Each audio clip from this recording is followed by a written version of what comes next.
Clay soil seems to have a really bad reputation, but honestly, if I were given the choice between gardening on clay soil or gardening on sandy soil, I would choose the clay every time.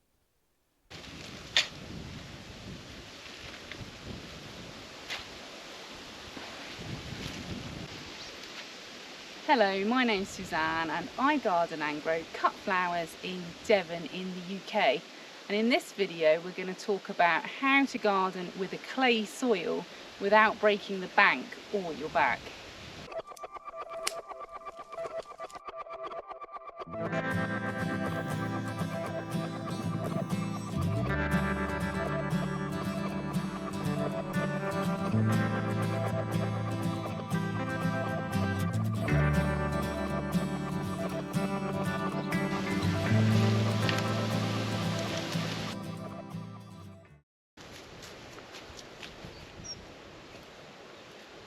One of the components of soil is clay.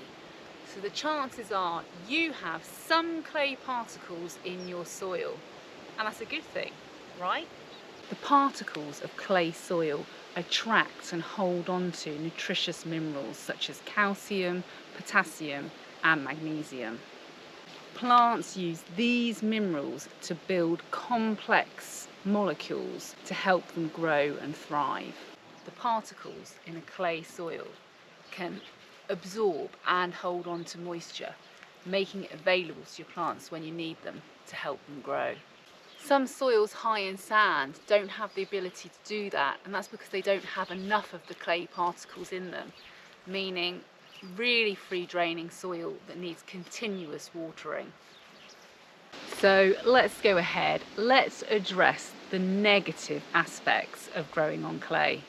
Soils with a high percentage of clay particles can become very compact, and this makes it really hard for the roots of the plants to penetrate and get a good root system going in the clay soil.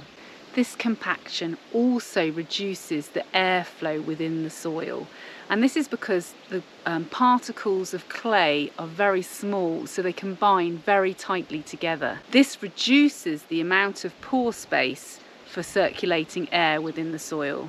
If the root system can't get access to enough of this air, it can cause the root system to fail, and if the root system of a plant fails, then the whole plant does. One of the first signs that you have a high percentage of clay particles in your soil will be that you will start to notice standing water and poor drainage in periods of heavy rain. This poor drainage can lead to bulbs and roots rotting in periods of prolonged wet weather. And as if poor drainage and lack of air isn't enough to contend with, in the spring clay soil can take a lot longer to start to warm up, which can slow up those early spring crops. Now we know why we love clay and we know why we don't. So what can we do to make clay soil a great growing medium for our beloved plants? I've been gardening here with my clay soil for 10 years, and it has gone on to reward me with beautiful, strong and healthy plants, and that's largely due to the steps that I take to amend the soil structure. Here in the cottage garden, the areas that I grow in have been established for the longest period of time. As a result, it barely resembles the soil that can be found in my newest growing beds, which are the beds which are in the extension to my cut flower garden. This is a beautiful loamy soil. Improving the structure of clay soil does not happen overnight, but I'm now going to share with you the things that I've been doing over the years to reward me with a soil that improves year on year to give me strong, healthy plants. My first great tip is to raise your beds up so that they're not at the same level as the ground. Now you can of course build yourself some lovely raised beds. If we all had a budget that would allow, I'm sure we'd all have gardens with beautiful raised beds. But if, like me, that's not an option for your entire garden, let's go and see another way you can raise your beds without having to buy materials.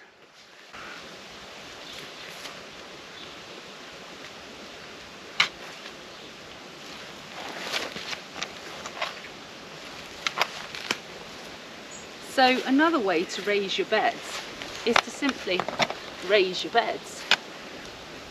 I dig a trench around the edge of my beds, and any soil that comes out of the trench is piled on top.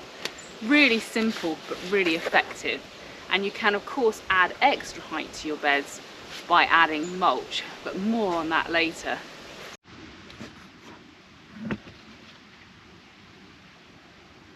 I chose to adopt a no-dig gardening system in my cut flower patch. So I don't dig the soil. Yes, I do dig my trenches in on top, but the actual growing area where I grow the plants, I do not dig that. And that's because it can really actually damage the soil structure as well as all the biology and of course earthworms and other creatures that are within the soil. The fungi that are in the soil, these networks really help your root systems of your plants, and by digging you really do damage those, and in turn your plants possibly won't grow on quite so well. I found for me that the no-dig system I've adopted has improved my soil structure so much that I find it much easier to remove any weeds, and also the weed pressure year on year on year is lessening. And this was former pasture and absolutely covered in dandelions and of course creeping buttercup, as well as nettles. And slowly, year by year, I'm finding that I can spend far fewer hours weeding. The third step I follow is to aerate my beds. The earthworms help with this quite a lot with the tunnels they create. And you can use a broad fork for this if you have one, but basically simply place your fork into your beds, pull it back and then remove it. Step number 4 is to mulch your beds, and this is arguably, well not even arguably, this is the most important step to follow to improve your soil. Whether you have sandy soil or clay soil, mulching is going to help either way. Not only does mulching your soil improve the soil structure, it also helps by raising your bed up, by suppressing weeds. It also can help to regulate the temperature. It can help to feed the worms that are in the soil. It can help to add extra nutrition to your soil, which will then lessen having to fertilise things as they're growing on. All in all, mulching for me, if you don't do anything else to improve your soil in the garden, make sure you mulch your beds. And if you're wondering what you can use to mulch your beds with, basically any organic matter that will break down. You don't need to go and buy wood bark or things like that from the garden centre. You can use, for example, grass clippings from your lawn if you have one. At this time of year, there's an abundance of leaves.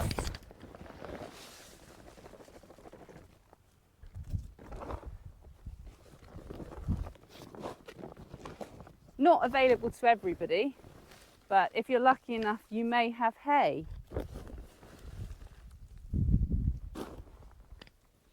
I keep chickens, so I have the addition that I have chicken bedding.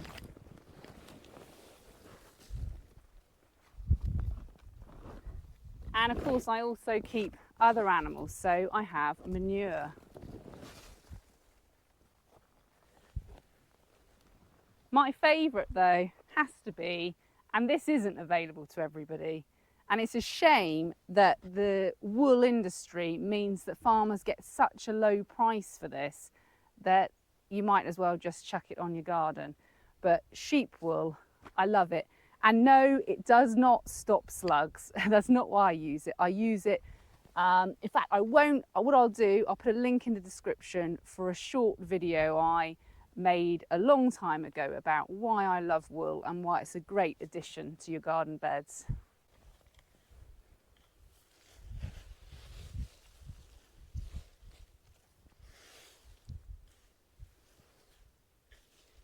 also value all of those products that we usually discard in the garden, because those leaves and grass cuttings could be the answer to giving you absolutely beautiful soil for your plants to grow in. I find that keeping my beds covered over the winter with the breathable cover that does let water penetrate, covering my mulches, does encourage the earthworms to travel right to the top because of the darkness.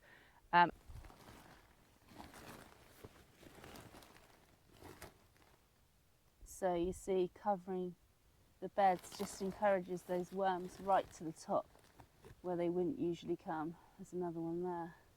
Oh, and there's two more there. And this helps compost and break down those mulches much quicker than they would if they were left out in the open elements. Well, thank you so much for coming along with me today to talk about improving soil structure. Do let me know in the comments the sort of things you do to improve the soil structures that you have, whether it be sandy or clay. And if you did like this video, please do give it a thumbs up. If you'd like to continue to follow my growing journey, then you can subscribe to my channel. And if you'd like to contribute towards the making of these videos, then you can buy me a coffee, and the link for that is in the description to the video. Thanks again for coming along, and I'll see you next time.